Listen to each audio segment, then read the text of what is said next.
Welcome to my YouTube channel. I'm Lovelyn Enrique. Hello! Loan application na kailangan mo lang ng one valid ID at low interest pa. Ito ang Happy Cash Easy and Happy Loan na madadownload sa Play Store. Kapag na-download nyo na, i-click nyo lang yung open. At dito na makikita nyo yung logo ng Happy Cash. And then dito, pwede tayong umutang up to 25,000 pesos, low interest, long period, fast process. Kapag okay na yung borrow now, and then mag-enter po kayo dito ng mobile number ninyo para makareceive po kayo ng OTP code and make sure na naka-check po sa I have read and accepted the privacy policy and service agreement. Kapag okay na, i-click nyo po yung let's go. And makaka-receive nga kayo ng 4-digit number and then i-enter nyo lang dito. And then kapag okay na, i-click nyo lang po yung login.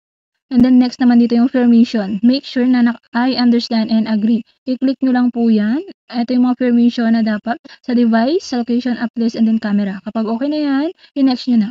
So dito, pwede ka na umutang. So borrow now. And then dito, hihingin po sa inyo yung basic info ninyo. Purpose of loan, educational level, number of credit card, province, complete home address, personal email. Kapag nasagutan nyo na lahat yan, i-click nyo lang po yung next. Ito yung sample natin sa purpose of loan. So marami tayong pagpipilian dito. Ang pinili ko dito is general expenses and then other. And then next naman, educational level. Ito yung mga example natin. Ang pinili ko po dito is bachelor degree.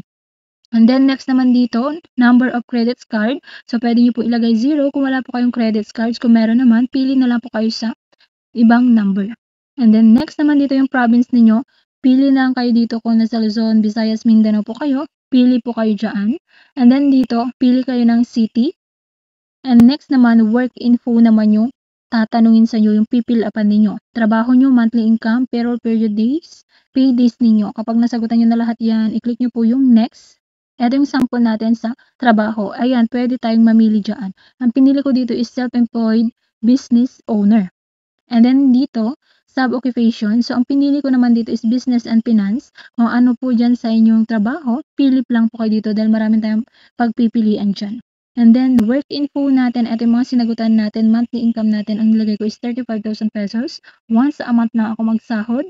And then, pay days o kailan kayo sasahod. So, nilagay ko every 31. So, kapag okay na yan, i-click nyo po yung next.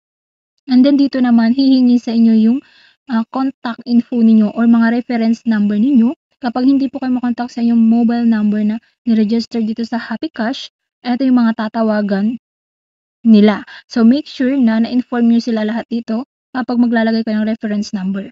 And then, next naman dito, identification info. So, hihingi na po yung ID na meron po kayo. Ito yung sample natin sa ID type. Meron tayong PRC ID, SSID, UMID ID, Postal ID, Passport. Ito naman yung other type ng ID natin, driver's license, national ID, pag-ibig, 10 ID. Ayan po yung mga pagpipilian nating ID.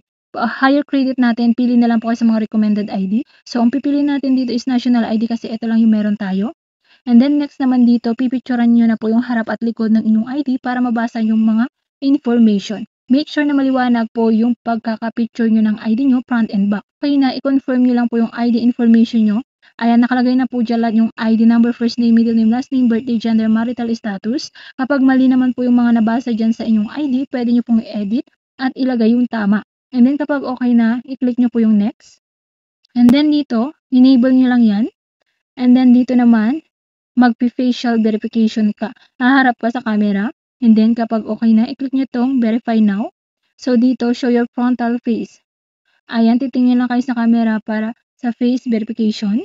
And then dito, credit evaluation. So dito, i-review na po yung application nyo dito sa Happy Cash. So maghintay lang po kayo na mag 100% yan. So based sa experience ko, kinabukasan ko na tinignan kung approve ba ako or may credit limit ba ako na available na pwede kong utangin. Ito na nga, na-approve tayo ng 1,300 pesos. Ito yung binigay na credit limit natin dito sa Happy Cash. Ayan, kung gusto nyo pong ituloy yung pag-borrow o pag-utang dito kay Happy Cash, i-click nyo lang po yung borrow now at marireceive nyo naman agad-agad sa disbursement or withdrawal method na nilagay nyo dito kay Happy Cash. So, ganun lang. Stay safe and healthy. God bless po. Bye-bye!